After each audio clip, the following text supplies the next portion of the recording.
and it's a recording of lots of different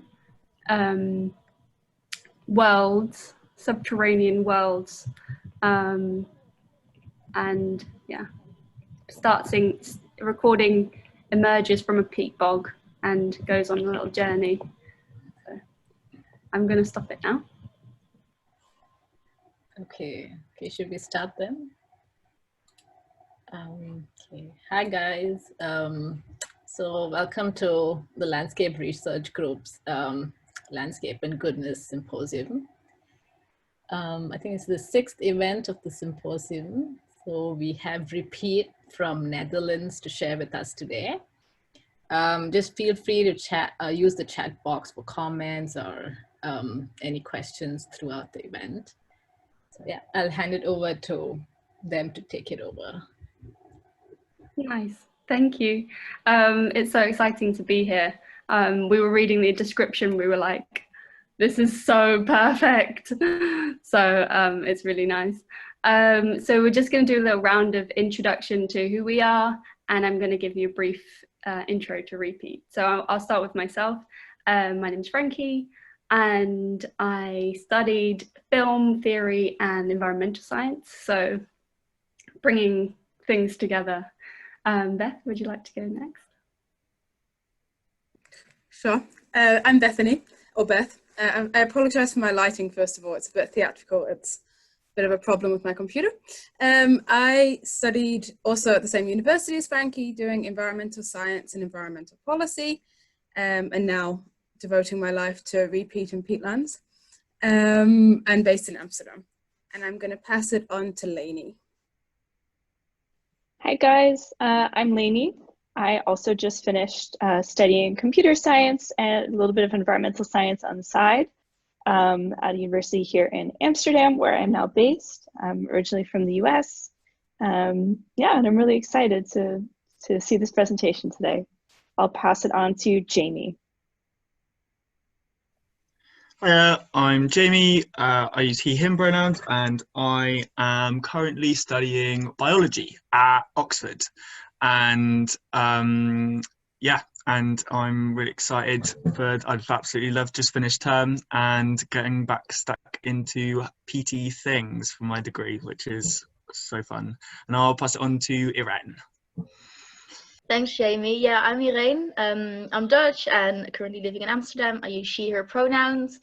Yeah, just graduated from the same university as Frankie, Lainey and Bethany. I did biomedical science there, but alongside also a fair bit of climate activism, and that's also how I got into Re-Peat, which is now a big part of my life, very happily. Yeah, and I think that was all of us from the team.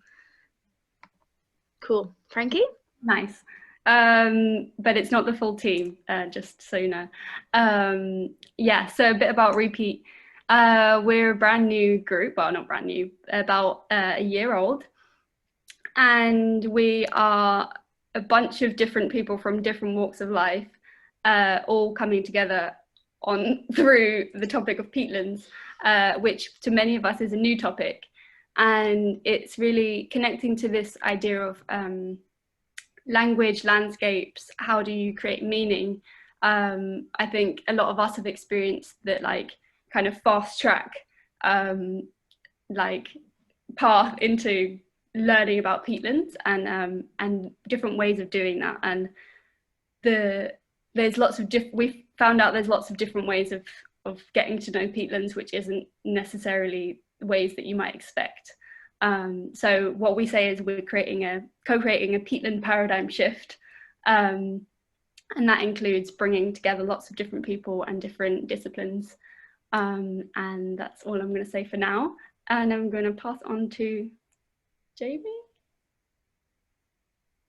Is that right? I think we're starting with a little bit of a participatory activity, the Mentimeter. That's me. Okay, no. So we're going to start with an interactive activity, so you can all get involved. How do I? Yeah. So if you can go to this website, menti.com, and use the code 4902886, and we will meet there in like a few minutes.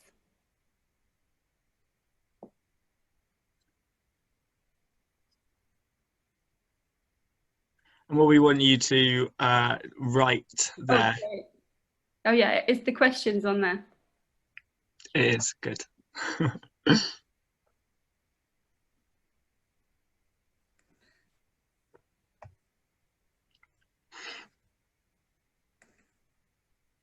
think you have to open it for voting. Yeah. Voting is closed. How do I do that?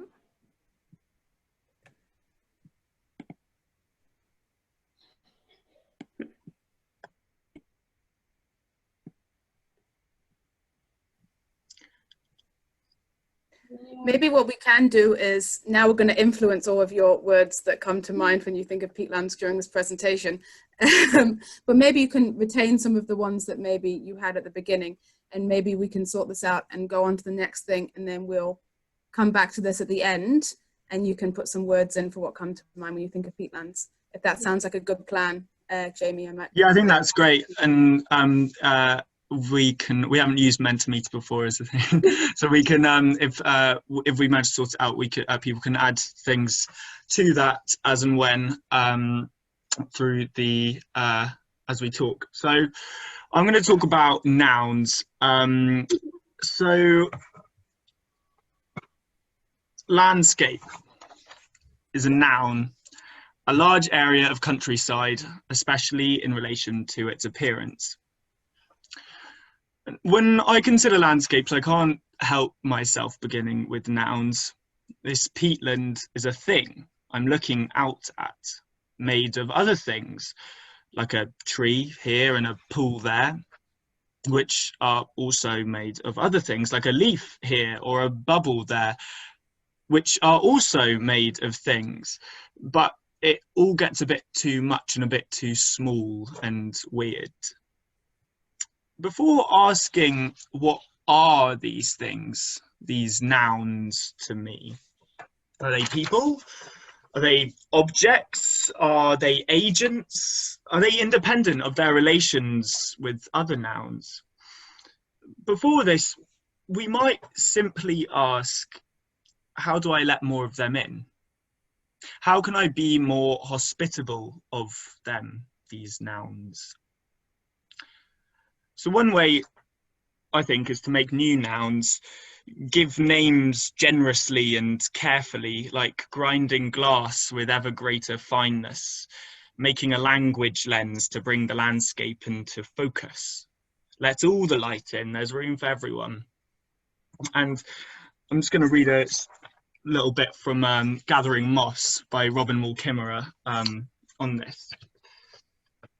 Knowing mosses, however, does not require knowing their scientific names. The Latin words we give them are only arbitrary constructs. Often when I encounter a new moss species and have yet to associate it with its official name, I give it a name which makes sense to me. Green velvet, curly top, or red stem. The word is immaterial. What seems to me to be important is recognizing them, acknowledging their individuality. In indigenous ways of knowing, all beings are recognized as non-human persons and all have their own names. It is a sign of respect to call a being by its name and a sign of disrespect to ignore it. Words and names are the ways we humans build relationship, not only with each other, but also with plants. And there you can see another quote which I really like from the same book. And on the next slide, Frankie, if you move over, Bernadette Meyers exemplifies this really nicely. They all fly away at once. It's spring or something, a new season called whoosh. As well as making new nouns, we can learn new nouns, like these on the next slide, taken from Rob's book, Landmarks, and I know there's some interesting stories of where you source them, and they come from different languages in the British Isles, and just from this list, which are the ones I thought particularly related to bogs, with these words in our head, we don't see a flat, wet piece of unvariegated land, but instead a reedy area, a dangerous, bright portion, a set of stepping stones, a watercourse which dries out in summer. Suddenly the landscape is a lot more full. Through this, we can also let in humans, along with the light. In the next slide, Frankie, there's a nice quote from Tim Morton: "Things are entangled with interpretations of things, yet different from them. Things are much more mashed together than we like to think, and also much more distinct." Thus, an anthology. Next slide, please. To stay alive, one needs a tongue more than ever. Parts 1 says, "Here's a little hit from the anthology. Keep one about." An anthology, like our Peat anthology, with over 50 contributions from all across Europe. Anthology, a collection of flowers. Bog asphodel and crossleaf heath telling you their stories. So I'll be quiet now and we can think about nouns. Perhaps share a few we have learned or made up in the chat, and these questions might be helpful just to guide that. And they're on the next slide. So I think we'll just have about 5 minutes now for people we can just think about these and write some responses. We might play a little bit of something in the background. And I see in the chat actually, Rob's just messaged me to say if I'd like to play the original recording of these words in Gaelic at some point, and I think everyone can agree that yes, please, we would love that. Perhaps if we have a moment of thinking now, and we can work that out in that time. So yeah, please everyone feel free to just write things in the chat in a few minutes.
All right, I'll be reading out some of the contributions that we're finding in the chats. The first one is from Robert Macfarlane, and he says that he's always considered landscape to be a verb disguised as a noun. Landscapes us. It is commotion coursing and spirit shaping. And then Tim Waterman says, landscape is cognate with landship. It's a relation. Catherine says, a noun has to be recognized by a human as something needing to be referred to and communicated to another. Bethany says, I was thinking recently about nouns and proper nouns, the ones we capitalize and the ones we do not. Why we choose to do that, how that is different in different languages, and what that says about the importance we place on those.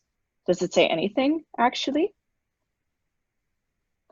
Robert says again, this verbal sense of what has become predominantly and passively constructed as a noun, synonymous with backdrop, vista, inert unit of occupation or vision, needs to be produced as part of a bigger drive for reciprocity in our language and for and with nature, and in reconstructing what RWK calls a grammar of animacy. And Tim Waterman says, some nouns contain an awful lot of action.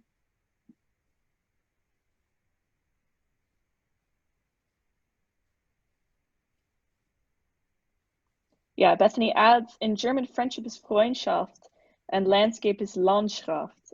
In English, we lose that familiarity a little bit. Nina says, I think of nouns, now that you mention it, as vessels.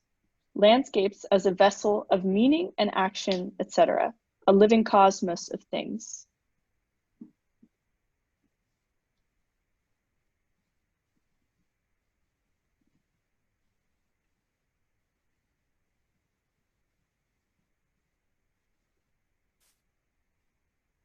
Tim says, the idea of landscape as landship appears in Ken Olwig's recent book, The Meanings of Landscape. Write that one down.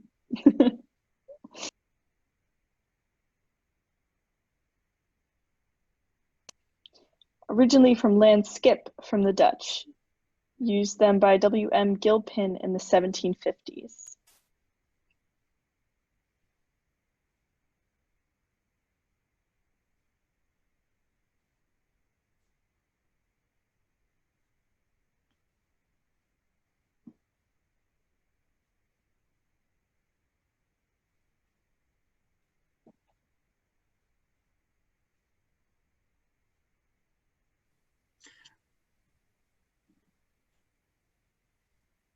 We'll move on to verbs in just a sec, but since there's a couple of minutes till we have to, or Deborah's just written something in the chat. Lainey, would you like to read that out? Yeah, sure. Deborah says, I'm thinking of psychogeography. Yane Sinclair's Walk Through the City, finding scraps of poetry in our rubbish and sparseness of life, how that relates to the busy, thriving hustle of the peatland bustle. Elaine says, I think that the variety of nouns that we have for something that we describe is an interesting representation of how much attention we pay for it. This is very culturally dependent too. Jez says, Gilpin went on to coin the word picturesque as a picture. And then Robert Macfarlane says, good nouns, good names, well used, are beautifully complex honorings of otherness and open portrayals into the ways of being of other entities and life ways. I'm not anti-noun, definitely, but quite anti-landscape, as it has come habitually to be used in its nominal form. I love the German resonances of Landschaft. Tim says, I agree, Robert. Landscape, as it has historically existed, was as a scenography of power, the stage set for the state, for the landed gentry. Laura says, I'm curious about the question of peatlands as anthologies. Anthology seems to be a collection, but landscapes are very much layered. Not just a collection, but a series of relationships that are layered, not just side by side. Moira says, Algonquin word for land, earth, soil, dirt interchanges with home is haki.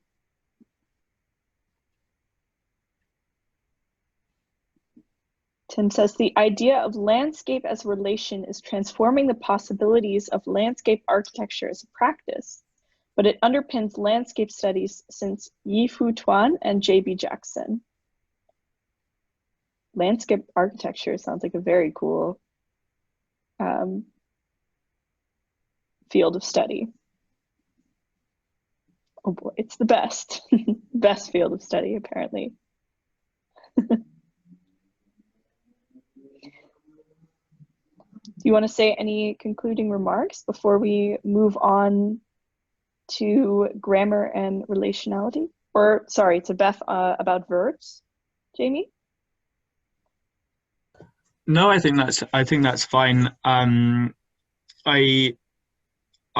like the thought that someone shared about Peatlands as something more layered than an anthology, which is a collection. I think that's interesting. This, when I saw that collection of flowers, it seems this kind of a collection laid out on a table almost, you know, rather than peat, which is flowers piled and curled and tangled up with many other life forms and histories, much more complex than a collection.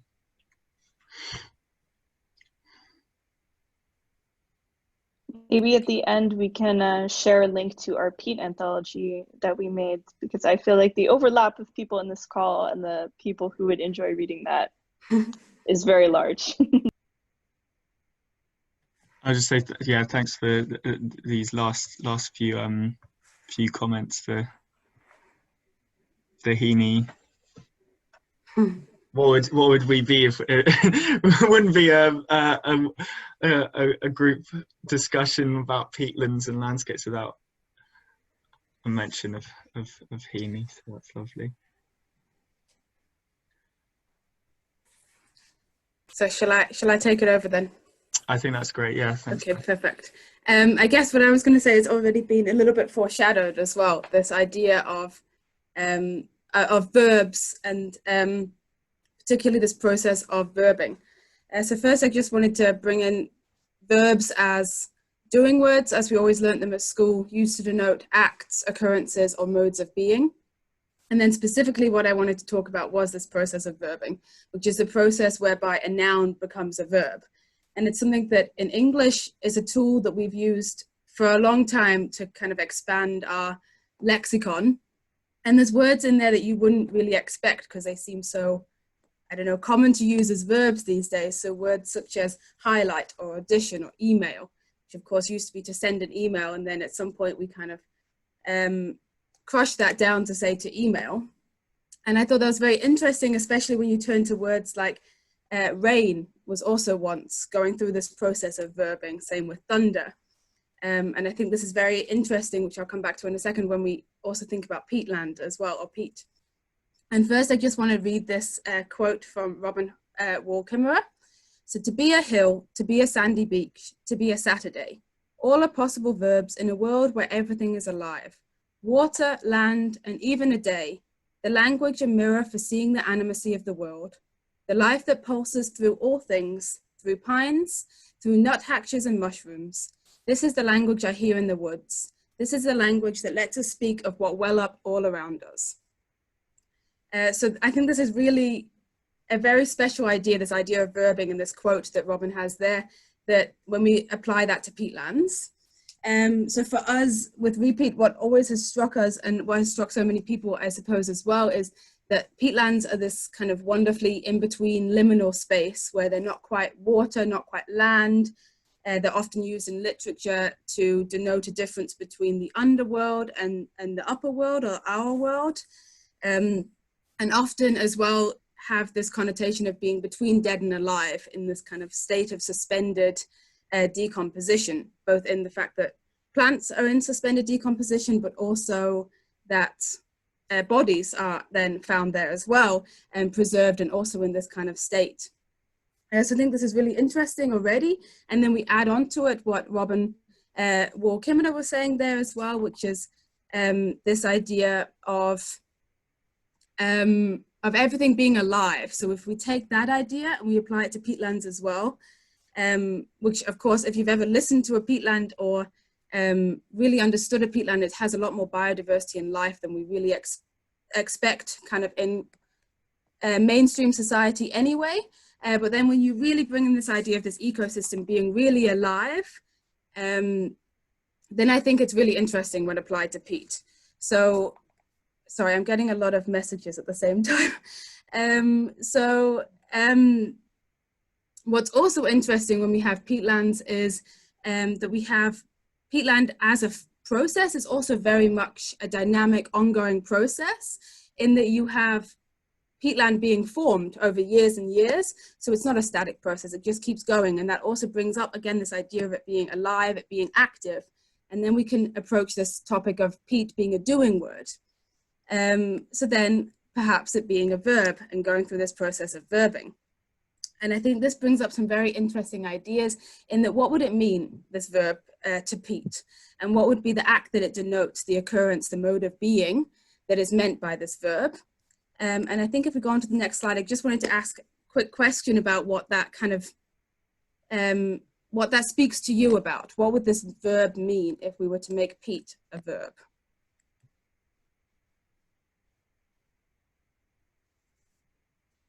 And I'm just going to give you a couple of minutes just to kind of think about it. And then I'll kind of share what I think a little bit, and also maybe some other ideas as well.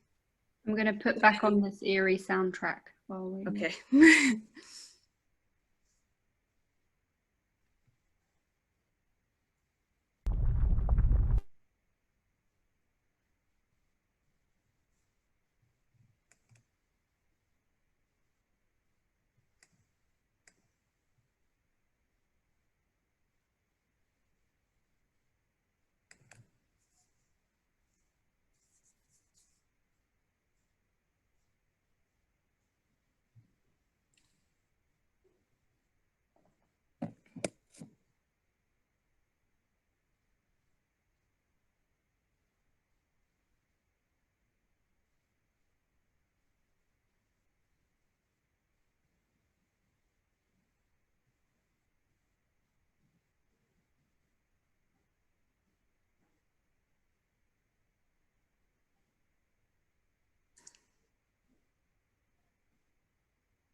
All right, I'll start reading some of the submissions for the verb peat. The first one is from Will, who says to peat is to put down in layers.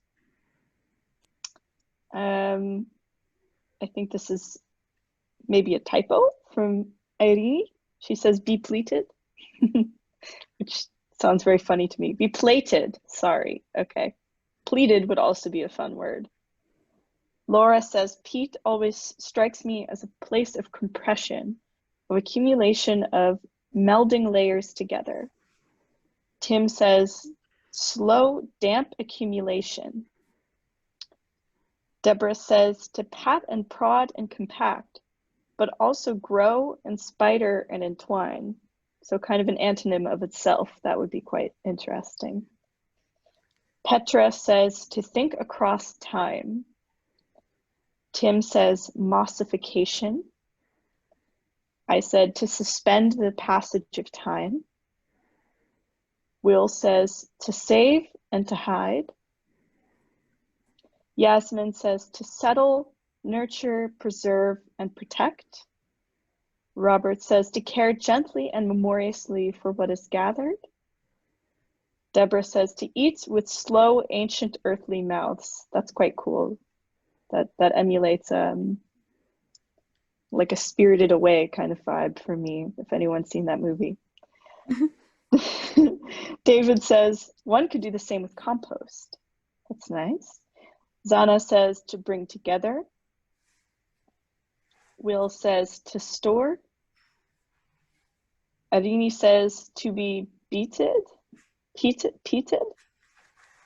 think think autocorrect is creating some issues for our friend Erdwini.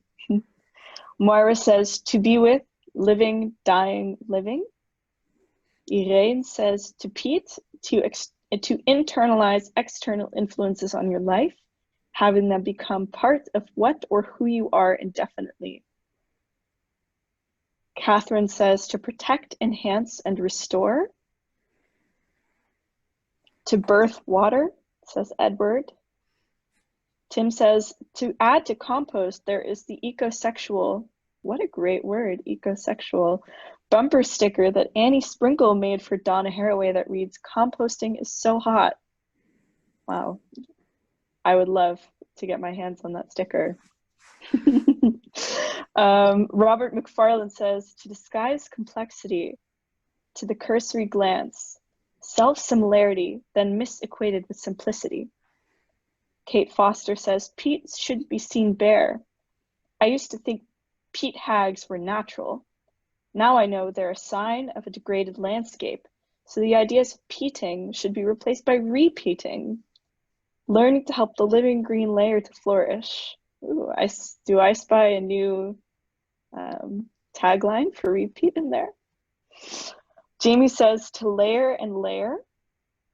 Kate Flood says to Pete, to give meaning to my life, to enrich the lives of other beings, to have an axis on which to organize ideas and knowledge, a lens through which my experiences become meaningful. Robert says, these definitions are amazing. What a Pete poem. Yeah, I think with your guys' permission, we're definitely going to copy the chat and transform it into some kind of free-form poetry after this, because I'm really enjoying reading these. Yeah, they're amazing. They are really great. Always save the chat, says Laura. Good, just a general life tip, always save the chat. You never know. Yeah, I was thinking perhaps we can make a really big poster out of them and just have this anthology of Pete definitions, verb definitions. In layers, yeah. There was a really nice thing in Robin Crawford's book where he talks about kind of the word Pete layers being like the words on a page. And ever since then, I've kind of pictured some kind of nice poem that would go around in the layers like the peat. So yeah, I guess that's a good use of this idea. So that would be really cool. Yeah, those definitions are really amazing. Thank you everyone for sending those. And I'm really excited to go back and read them again after this. And you can keep sending them as well. Like people can keep checking the chat and seeing what other people are adding as we go.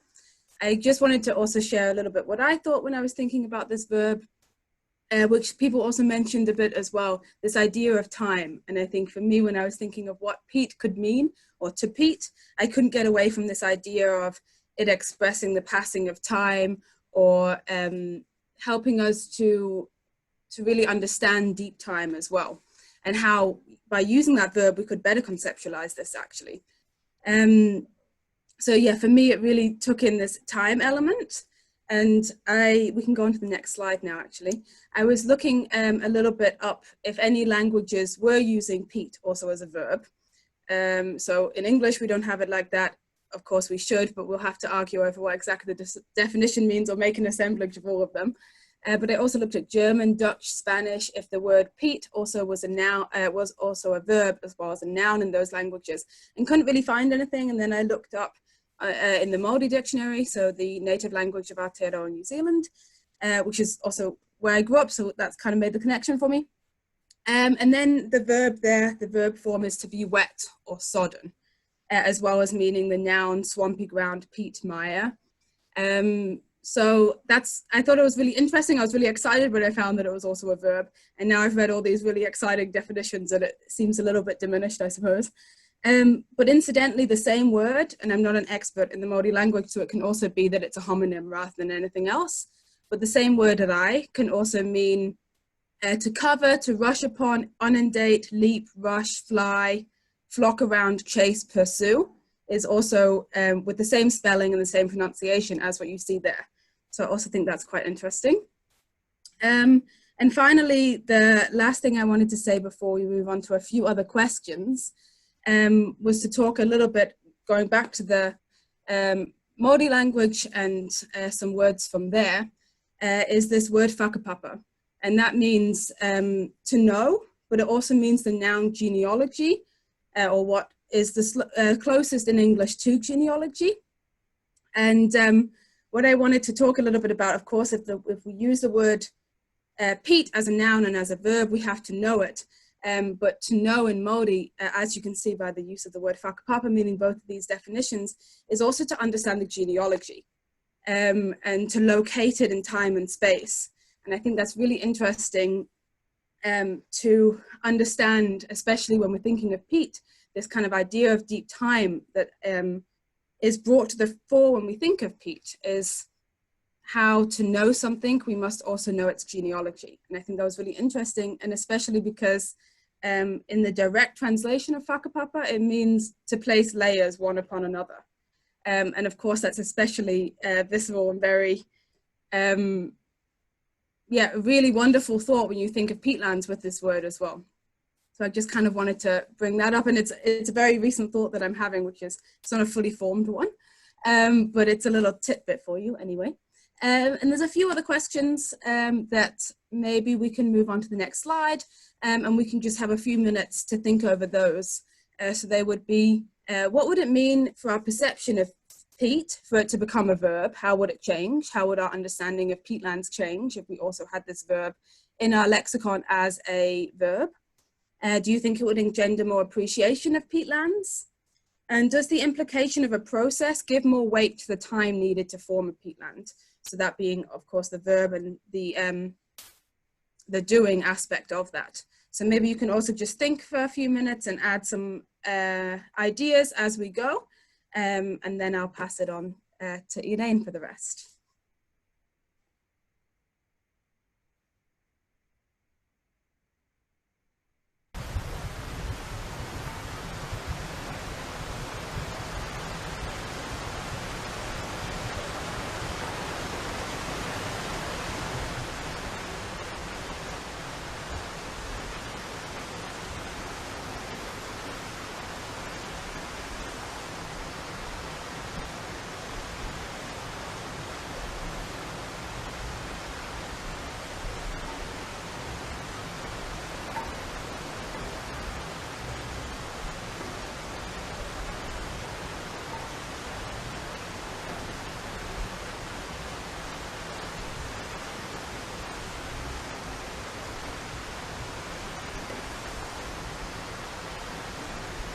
All right, I think in the sake of time, we need to pass it on now to Jane, who's going to speak to us about grammar. Yeah, thank you, Lainey. So yeah, we had the nouns, we had the verbs, and now we can talk about the grammar. And in a very literal sense, of course, grammar is about how words relate to one another, you know, like you know, how the verb relates to the noun, how the noun relates to the adverb, etc., etc.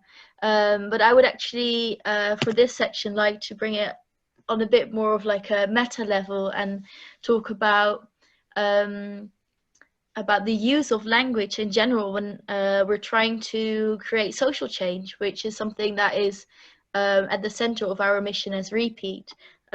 Frankie's already talked at the start about the peatland paradigm shift that we're trying to establish, and language for us plays a really pivotal role in this, as I will explain a little bit more.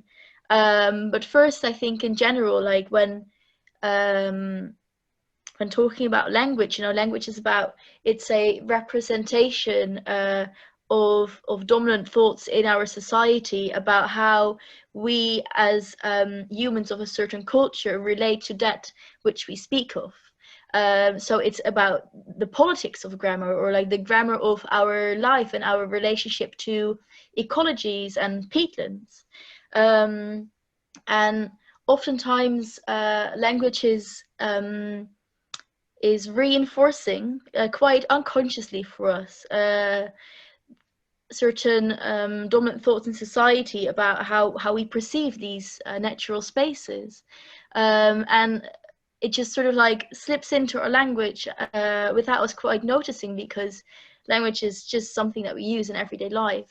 But I think by understanding the power of language in keeping ideas in place, we can also see language way more as a tool in recreating these thoughts, because it can really, I think, provoke also a new way of thinking about it. You know, like when you replace a word that is commonly used to describe something, such as you know, like describing a peatland as a wasteland, but then intentionally giving another word to it, you know, it already sort of gets the ball rolling and making people think about, okay, you know, like how do we relate to this space that we're talking about. So yeah, like language is a really interesting political tool for creating social change, and we definitely need it in our peatland paradigm shift. So maybe Frankie, if you can go to our next slide.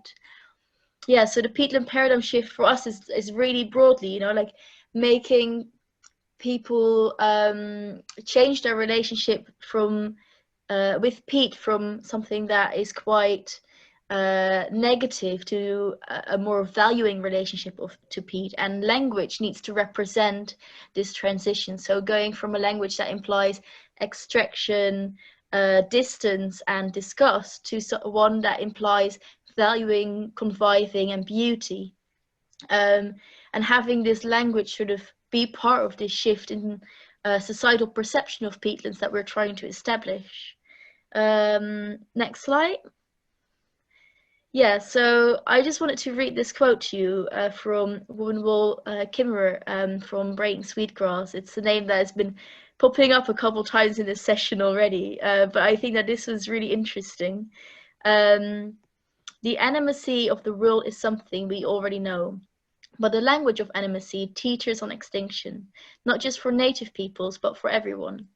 Our toddlers speak of plants and animals as if they were people, extending to them self and intention and compassion, until we teach them not to. We quickly retrain them and make them forget. When we tell them that the tree is not who, but an it, we make the maple an object. We put a barrier between us, absolving ourselves of moral responsibility and opening the door to exploitation. Saying it makes a living land into natural resources. If a maple is an it, we can take up the chainsaw. If a maple is a her, we think twice. I think this is a really interesting way of sort of questioning the grammar around our relationship to the non-human world, and the political implications of this, and the behavioral implications of it as well. And this is one example in which we have the choice between referring to something as an object or as an entity, an agent, a being, which is completely changes how we would treat that. Frankie, can you press next slide? And another bit of grammar that I wanted to sort of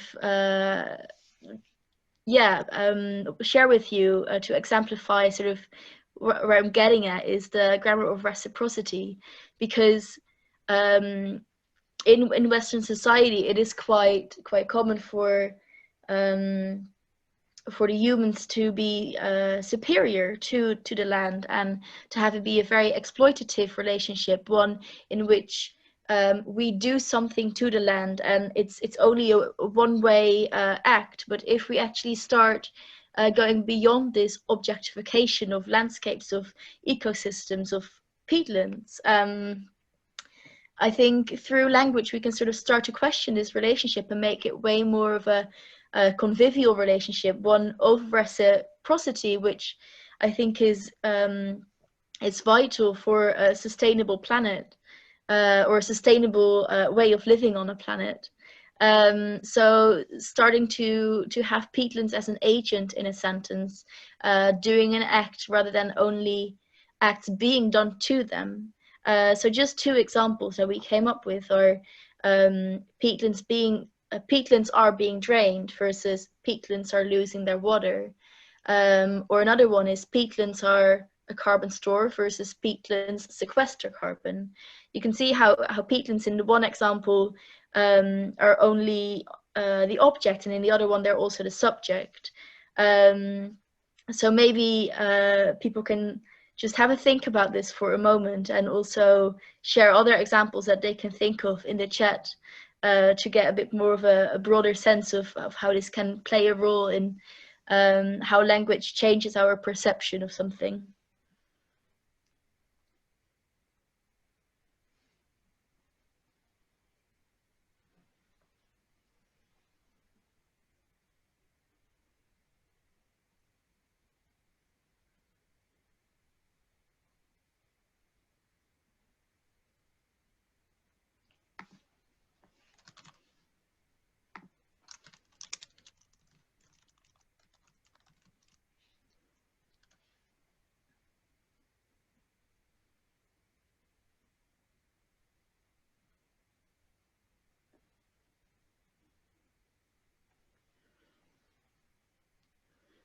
Okay, maybe I had some questions. Also, for the sake of time, perhaps we can move on to the next slide.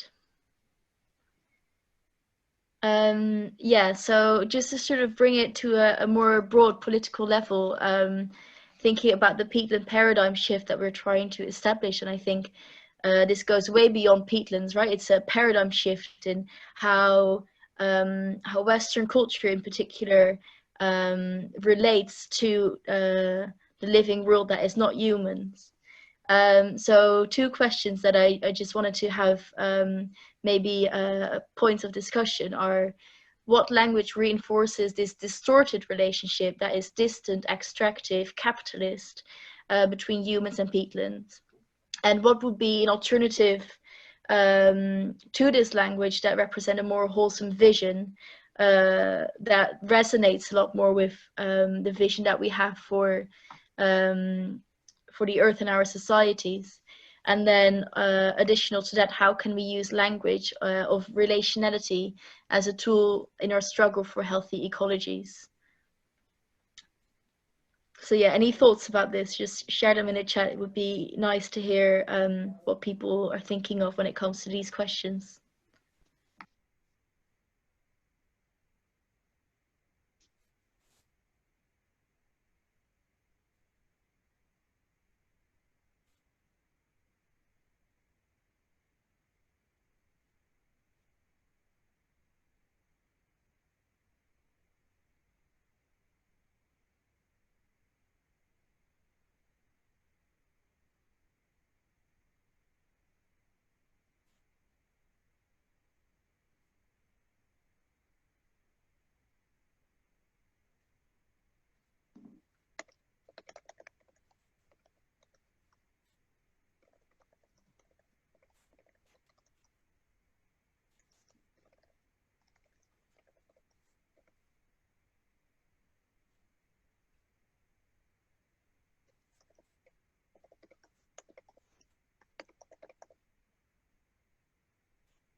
All right, I can start reading a couple contributions from the chat. I think some of these are from the previous slide, but nice to read them out anyway.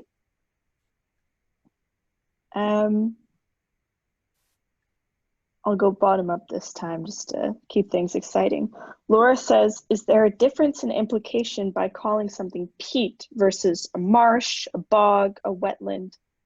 Peats, like pasture, seems to indicate human relationship in some way to me. Kate Foster says, what about thinking about not peatland, but as a local place? For example, Auchenforth moss is being stripped away rather than peat. Alexandra says, I wonder how to balance the idea of peatlands as a process, as slow peat formation, with the fact that they are such dynamic habitats. In the field sites where I work, a sphagnum lawn can become a shallow pool in the space of a morning's heavy rain. And we know that the microbes which drive so many peatland processes can live and carry their ecological roles at very short time scales. Robert Macfarlane says, peat's power to store carbon has been vital to the case made to gain UNESCO designation for the flow country. Tim says, ancient use rather than ancient object implies something different. It also implies ancient care. Will says, we must not forget that peat has long been valued. For centuries, people depended on extracting and burning peat in order to survive. But now our survival depends on protecting it. All right, I think we need to start kind of winding down now. I think Rob offered to play some of the Gaelic words out loud. So if we have enough time, to our lovely organizers, it might be nice to hear him play them out loud. You want me to try that? Sure. Yeah, and Rob, if you have any input in general, I think we would all love to hear it very much. Well, I'd just like to say how inspiring it is to see this focus on this subject and to see the work of the Re-Peat group, young people, younger people than me, at least, taking the lead in this. I was writing about this first in 2005 to 2007 and wrote an essay in 2009 called the Counter-Desecration Phrasebook, which was an attempt to think about language's capacity to reconfigure peat from a sort of self-similar, boring, these are all in inverted commas, sort of waste space, terra nullius, and restoriate it, yes, as the vital, temporally, ecologically, humanly complex space that we all know it to be. As part of that research, I worked with a lot of bilingual Gaelic English speakers on the Isle of Lewis in the Outer Hebrides, and Finlay MacLeod, who gave me the phrase, the Counter-Desecration Phrasebook, spoke out a run of the Gaelic words, the many dozens of Gaelic words for fine discrimination of aspects of the peatland and the moorland. And I've got some of them here, so I could just play you sort of 30 or 40 seconds of them. But Finlay speaks very quietly, so I'll play him now at my top volume. And he pauses for a little while as well and then continues, but I hope you can hear them, and just type if you can't and I'll stop. But this is Finlay speaking to me in around 2007, I think, giving me this run of peat poems in Gaelic. You go flowing water. Boo, Kuhan, H, Fetan, Fee, Lawn,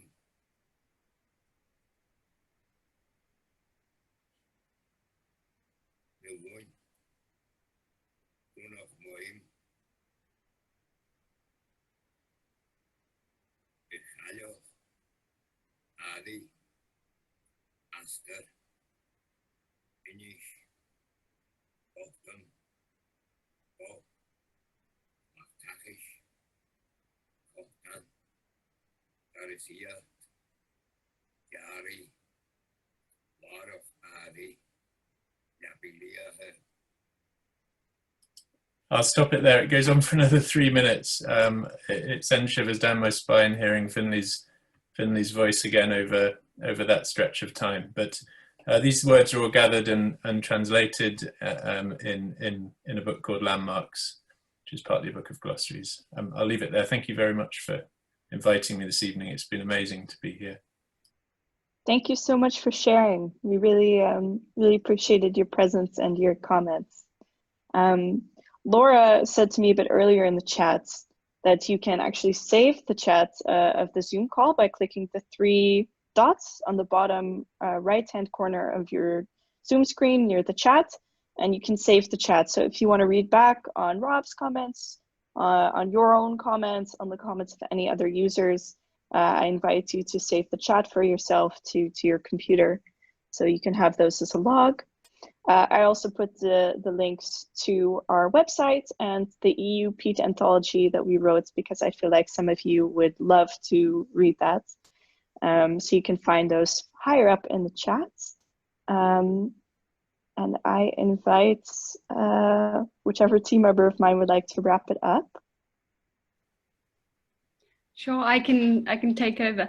That was amazing, and I luckily had the task of sharing my screen, so I could just enjoy everything without feeling like, oh, I should comment on everything. But I loved the way that everyone just totally took that up in that way. It was very nice and collaborative. And yeah, I think that's, I don't know if anyone else wants to say some closing comments, but yeah, maybe good to share. We've got a crowdfunder going at the moment that will allow us to host more Re-Peat sessions in the future and do all the work that we really enjoy doing. I'll share a link in the chat, but it would help us out tremendously if people could donate to it. Nice. Well said. Cool. Okay. Yeah, and just as well, I just put in the chat, we're going to do a poetry workshop about peatlands early in the new year. So please, everyone, keep an eye on that, and we can put into practice what we've been talking about this evening. So that'll be great. In fact, should we, as a closing thing, we've still got 1 minute, we could also do that word map as a kind of closing. Perhaps we can share it, and then people can do it even after the call ends, and then you can take your time to think a little bit, and then we'll share with you all the word map that is created at the end. Yeah, I think that's a good. Okay, perfect. Okay, cool. Thank you everyone so much for coming. It was wonderful to think together and to take a lot from, I've taken a lot anyway myself, and I think everyone else from what everyone else has said, so it's really nice to have heard from you all. Thank you, Re-Peat, for the very exciting session, and very interesting and poetic responses from everybody. Yeah, very engaging. The recording will also be up online later, so you can revisit it. Yeah, thank you. Thank you, everyone. Thanks, everyone. Thank you.